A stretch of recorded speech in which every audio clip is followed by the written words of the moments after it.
तो अभी हम स्टार्ट करने वाले हैं इफ एल्स लेडर से। तो आइए देखते हैं कि इफ एल्स लेडर किसके लिए यूज़ होता है।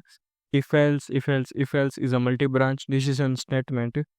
If first if condition is true then remaining if conditions will be not evaluated. If else ladder जो है वो हम इसलिए यूज़ करते हैं कि हमारे पास अगर दो से ज़्यादा कंडीशंस हमें चेक करनी हुई तो हम इफ एल्स लेडर का यूज़ करेंगे उसे चेक करने के लिए, कि अगर पहली कंडीशन ट्रू नहीं हुई तो फिर दूसरी कंडीशन, अगर वो भी ट्रू नहीं हुई तो फिर तीसरी कंडीशन, ऐसा करते करते जितनी बारी कंडीशंस होंगी हम उसे चेक कर सकते हैं। If first condition is false then second if condition will be evaluated, and if it is true then remaining if condition will not be evaluated। और उसको लिखने के लिए if else is also known as if else ladder, जैसा मैंने आपको पहले ही बोला। तो उसकी सिंटेक्स यहाँ पे हम देख लेते हैं। सबसे पहली आएगी हमारे if, जो हम एज यूजुअल लिखते हैं। यहाँ पे कंडीशन पहली हमें लिखेंगे, उसके सारे स्टेटमेंट्स। अगर ये कंडीशन हमारी ट्रू नहीं होती है तो फिर हम क्या लिखना है, एल्स इफ। अगर हमें एक से ज़्यादा बार एल्स का यूज़ करना है तो हम पहले क्या लिखेंगे, एल्स इफ लिखेंगे। यहाँ पर हम कंडीशन ट्रू को रन करेंगे। अगर यहाँ पे वो ट्रू नहीं होती है तो हम रन करेंगे थर्ड एल्स को।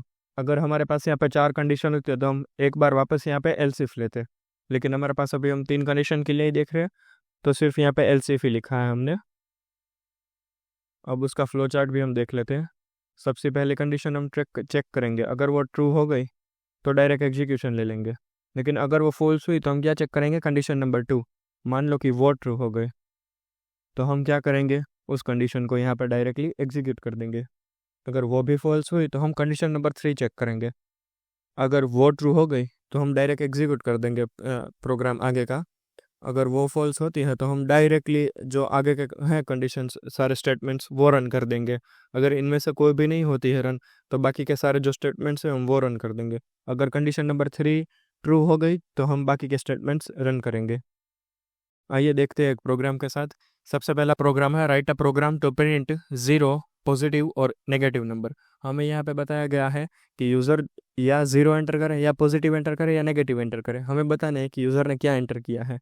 तो सबसे पहले हम हेडर फाइल को इंक्लूड करेंगे, उसके बाद हमारा मेन फंक्शन आ जाएगा।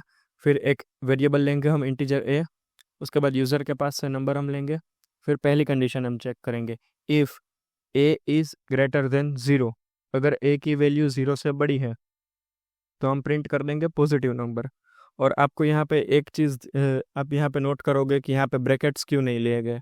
अगर आपको सिर्फ इफ़ कंडीशन में एक ही स्टेटमेंट को रन करना है, यहाँ पे जैसे एक ही स्टेटमेंट है तो आप ब्रैकेट नहीं लिखोगे तो वो चलेगा। लेकिन अगर एक से ज़्यादा ब्रैकेट है तो आपको ब्रैकेट्स कंपलसरी लिखने होंगे। उसके बाद है एल्स इफ। यहाँ पे हम क्या चेक करवाएंगे कि चलो भाई ए बड़ा नहीं है तो क्या ए 0 है। अगर 0 है तो हम क्या प्रिंट कर देंगे, 0। और एल्स पार्ट में हम क्या प्रिंट कर देंगे कि नहीं भाई, अगर इन दोनों में से कोई नहीं है तो फिर वो नेगेटिव नंबर ही होगा। और प्रोग्राम को क्या कर देंगे हम यहाँ पे, एंड। तो चलिए आउटपुट में देखते हैं। पहली बार यूज़र ने क्या एंटर किया, 5, तो हमने कह दिया कि ये पॉजिटिव नंबर है। दूसरी बार -5 एंटर किया तो हम क्या कह देंगे कि ये नेगेटिव नंबर है। और अगर यहाँ पे यूज़र ने 0 एंटर किया होता तो हम क्या प्रिंट कर देते कि यूज़र ने 0 एंटर किया है। चलिए नेक्स्ट देखते हैं अब nested if. Nested if condition 1 is true then condition 2 is evaluated. If it is true then statement 1 will be executed. If condition 1 false then the statement 3 will be executed। यहाँ पे आप देख सकते हैं नेस्टेड इफ के अंदर दूसरा if. पहले हम क्या लिखेंगे, एक इफ लिखेंगे, उसके अंदर हमारी क्या आ जाएगी, कंडीशन। अगर ये ट्रू हुआ तो हम इसके अंदर जाएंगे। फिर वापस हमने इफ कंडीशन लिखी कि चलो भाई यूज़र ने एज एंटर कर दी 18, हो गया वो वहाँ से। अब उसके अंदर हम दूसरी कोई कंडीशन हमें चेक करनी हुई कि भाई यूज़र के पास वोटर आईडी है या नहीं है। अगर वोटर आईडी हुआ तो हम यहाँ पे क्या प्रिंट कर देंगे कि यू कैन वोट। अगर वोटर आईडी नहीं हुआ तो हम यहाँ पे क्या प्रिंट करवाएंगे कि भाई आप 18 साल से ऊपर तो हो लेकिन आप वोट नहीं कर सकते। क्यों? क्योंकि आपके पास वोटर आईडी नहीं है। लेकिन अगर वो 18 साल से ऊपर ही नहीं हुआ तो हम कहाँ पे आ जाएंगे, यहाँ पे एल्स में। तो ये हमारा होगा नेस्टेड इफ के अंदर दूसरा इफ। इसका फ्लो चार्ट समझते हैं हम। सबसे पहले यहाँ पे हम कंडीशन लेंगे। अगर वो ट्रू हुई तो हम उसके अंदर वापस एक कंडीशन चेक करेंगे। अगर वो ट्रू हुई तो फिर हम उस कंडीशन को रन करेंगे और उसके बाद आगे बढ़ जाएंगे। लेकिन अगर यहाँ पे ये जो कंडीशन नंबर टू है हमारी वो फॉल्स हो जाएगी तो हम दूसरा स्टेटमेंट रन करेंगे और फिर वापस नेक्स्ट स्टेटमेंट पे चले जाएंगे। लेकिन अगर ये पूरा पार्ट अगर हमारा फॉल्स हो गया तो हम स्टेटमेंट नंबर 3 को यहाँ से एग्जीक्यूट करेंगे, जो कि हमारा एल्स पार्ट होगा, और वापस यहाँ पे आके नेक्स्ट सारे कंडीशंस को रन करेंगे। अब यहाँ पे प्रोग्राम के थ्रू समझते हैं। Write a program to print maximum number from given 3 numbers. 3 number user ने दिए हुए हैं, उसमें से हमें सबसे बड़ा नंबर को देना है। तो सबसे पहले हम क्या लेंगे, मेन फंक्शन लेंगे, उसके बाद integer A B C 3 variables लेंगे, उसके बाद printf enter 3 numbers, user के पास से हम 3 नंबर गेट करवाएंगे। अब यहाँ पे हम पहली कंडीशन क्या चेक कर रहे हैं कि if A is greater than B. चलो ये कंडीशन हमें ट्रू हो गई, तो हम वापस क्या चेक करेंगे, if A is greater than C. ये नेस्टेड इफ़ के थ्रू हम कर रहे हैं, तो हम क्या कह देंगे कि हाँ भाई ए सबसे बड़ा है। लेकिन अगर यहाँ पे ये कंडीशन हमारी फॉल्स हो जाएगी, तो हम क्या कह देंगे कि नहीं भाई सी सबसे बड़ा है, क्योंकि ए बी से बड़ा है लेकिन सी से बड़ा नहीं है, तो सी सबसे बड़ा होगा। और उसके बाद अगर ये दोनों कंडीशन सेटिस्फाई नहीं होती, तो हम एल्स पार्ट में क्या चेक करेंगे कि चलो ए तो बड़ा है ही नहीं, यही कंडीशन हमारी फॉल्स हो गई, तो अंदर जाएगा ही नहीं हमारा प्रोग्राम, डायरेक्ट यहाँ एल्स पार्ट में आ जाएगा। तो उसके अंदर हम वापस चेक करवा रहे हैं कि भैया बी सी से बड़ा है। अगर होगा तो हम क्या प्रिंट कर देंगे कि बी बड़ा है, और नहीं होगा तो हम क्या प्रिंट कर देंगे कि सी सबसे बड़ा है, और प्रोग्राम यहाँ पे हमारा हो जाएगा ख़त्म। यहाँ पे देखो हमने 3 नंबर लिया, 7 लिया, 5 लिया, 9 लिया। अब यहाँ पे ये कंपेयर करेगा, ये हमारा ए हो जाएगा, ये हमारा बी होगा, और ये सी होगा। पहली बार ये कंपेयर करेगा कि भाई ए की वैल्यू बी से बड़ी है, तो हाँ बड़ी है, अंदर जाएगा। क्या चेक करेगा, ए सी से बड़ा है तो नहीं है, तो एल्स पार्ट में वो क्या प्रिंट कर देगा कि भैया 9 है, वो सबसे बड़ा नंबर है। इस तरह से ये प्रोग्राम हमारा रन होगा। उसके बाद हम कंडीशनल ऑपरेटर, इसके पहले के लेक्चर्स में हमने कंडीशनल ऑपरेटर ऑलरेडी देख लिया है कि conditional operator work on the similar to if else. जैसा मैंने आपको बोला था कि यहाँ पे अगर हम पहला कोई एक्सप्रेशन लिखेंगे, अगर ये ट्रू होगा तो ये वाला पार्ट एग्जीक्यूट होगा, अगर ये ट्रू नहीं होगा तो ये वाला पार्ट एग्जीक्यूट होगा। अगर आपने वो वीडियो नहीं देखी है तो मैं आपको बोलूँगा कि पहले वो वीडियो देख लीजिए, तो आपको ज़्यादा क्लियर हो जाएगा। इस वीडियो में हम वापस ये कवर नहीं करेंगे, अभी हम बढ़ जाएंगे आगे। यहाँ पे एक प्रोग्राम है उसका, हम वो देख लेते हैं direct. Write a program to find largest number from a given 2 numbers using ternary operator. चलिए देख लेते हैं। सबसे पहले हम इंक्लूड हेडर फाइल को इंक्लूड करवाएंगे, उसके बाद मेन फंक्शन आ जाएगा हमारा।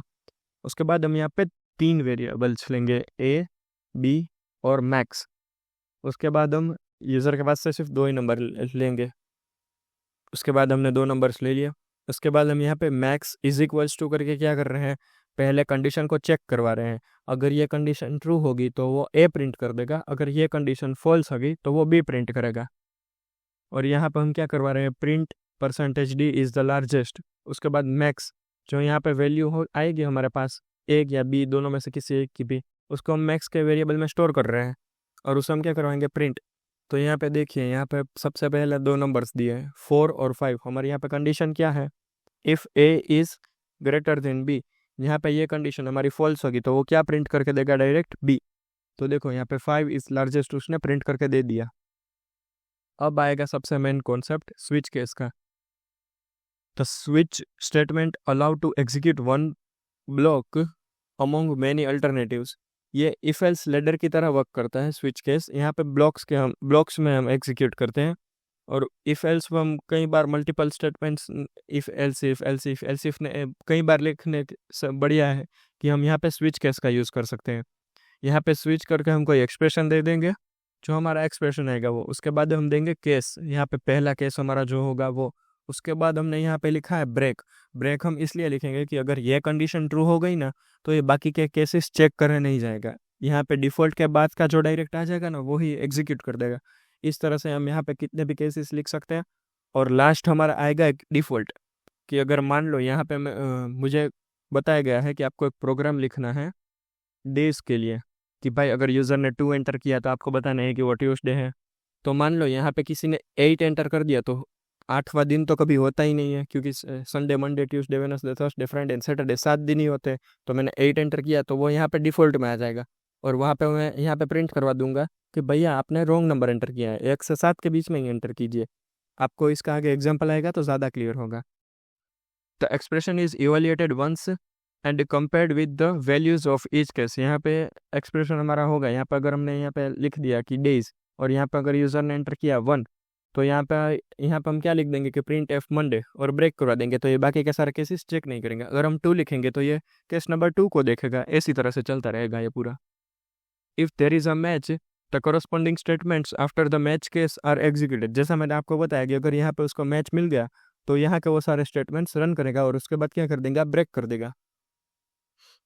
If there is no match the default statements are executed. अगर यहाँ पे किसी भी उसको मैच नहीं मिलता है तो वो क्या करेगा कि डिफॉल्ट का जो स्टेटमेंट है ना उसे एग्जीक्यूट कर देगा। आपको प्रोग्राम इसका आएगा तो ज़्यादा समझ में आएगा। If we don't use break all statements after the matching labels are executed. अगर हम यहाँ पे ये जो ब्रेक स्टेटमेंट लिखा है उसका हम नहीं लिखेंगे यहाँ पे तो केस 1 भी रन होगा, 2 भी रन होगा, 3 भी रन होगा, इसलिए हमें ब्रेक लिखना ज़रूरी है। The default clause inside the switch statement is optional. अगर आप ये नहीं लिखोगे तो भी चलेगा, लेकिन अगर आप ये लिखना भूल गए डेज वाले प्रोग्राम में तो आपका रन ही नहीं होगा। क्योंकि अगर मैं करता हूँ रन तो मैं डायरेक्ट 8 ही डालूंगा, क्योंकि मैं भाई थोड़ा हूँ ऐसा कि मैं डायरेक्ट 8 ही डालूंगा चेक करने के लिए कि भाई रन हो रहा है या नहीं प्रोग्राम फिर भी। इसलिए आप इसे डिफ़ॉल्ट को तो लिखना ही लिखना है। अगर ये स्विच केस आपको पूछे तो आप इस तरीके से पॉइंट वाइज आप पॉइंट प्रॉपर बना के लिख सकते हो कि हाँ भाई पहला पॉइंट हमारा ये होगा, दूसरा पॉइंट ये, तीसरा पॉइंट ये, एक्सेट्रा। चलिए वही प्रोग्राम आप मैं भी आपको जो एग्जांपल में बता रहा था वही प्रोग्राम हम यहाँ पे देखेंगे। सबसे पहले आ जाएगा हमारा मेन फंक्शन, फिर हम एक वेरिएबल लेंगे डे करके। फिर हम यहाँ पे देखो यहाँ पे क्या करवा रहे हैं कि यूज़र को पहले ही बोल रहे हैं कि 1 से 7 के बीच में ही डालना, लेकिन हम कंपलसरी तो नहीं कह रहे, हम सिर्फ बता रहे हैं कि आपको ऐसा ही करना है। उसके बाद स्कैन एफ में हम क्या करवा रहे हैं, डे को गेट करवा रहे हैं। उसके बाद हम यहाँ पे क्या लिखा, स्विच डे।